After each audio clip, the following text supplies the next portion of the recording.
Hello, you absolute legends. This is a long form video about part B concerning this lab, calculating capital K, the equilibrium constant. Here is our same balanced chemical of the reaction that we're going to work with today, but we are not going to have Le Chatelier's assumption. With this lab right here today, you're going to make, with part B of the lab, or part 2, you're going to make 4 solutions. And with 4 solutions, you are going to measure the absorbance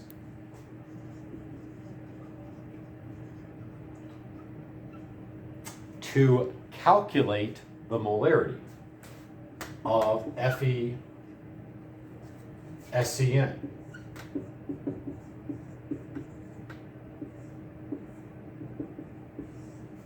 Note that this is backwards than what it is for part A right here.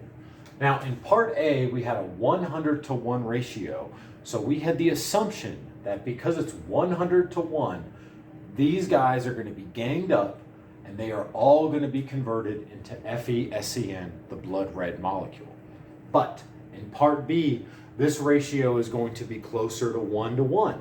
I think it's like 5-to-1 in the most extreme examples here. So because the ratio is 5-to-1, we cannot assume that all of these will be converted to these. But we do have the absorbance curve from part A. So in part A, you're going to make in part B, you're going to make 4 solutions and measure the absorbance of them. So let's just say this is in table 4.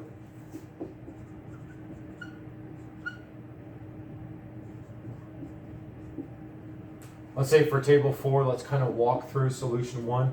All of the solutions you make are going to have this same calculation run through. So I'm just going to kind of make up some numbers and run through it right here.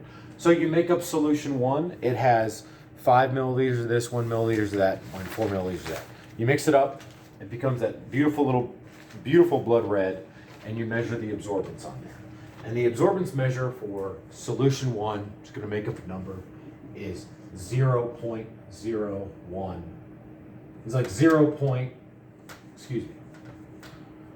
absorbance, let's say, equals 0.18. That's what the computers was out there. It's just a unitless measure right here, okay? Now, to get the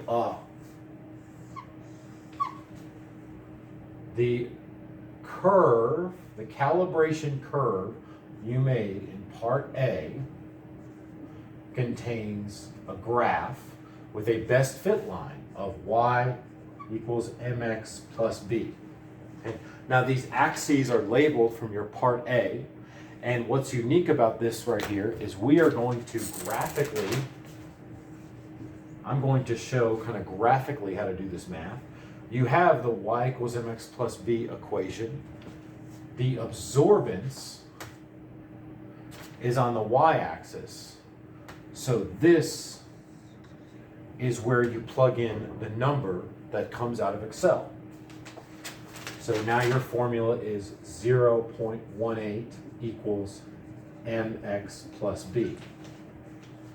I just have mx plus b written here but Excel will have a number for this, and Excel will probably have a number for this that's hopefully very close to 0, as talked about in the previous video and in class.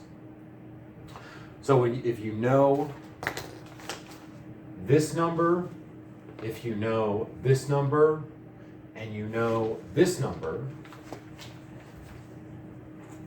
you can calculate what the molarity is of FeSCN for this solution that you made.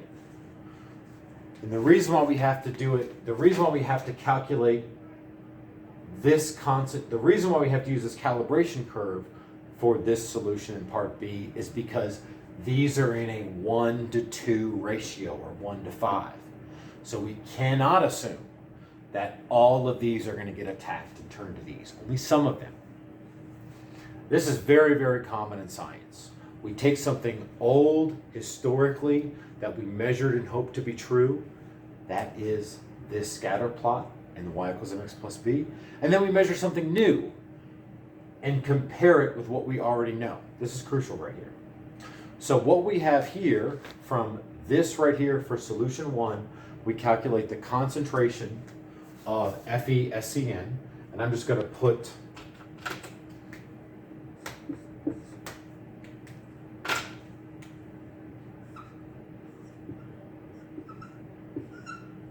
okay.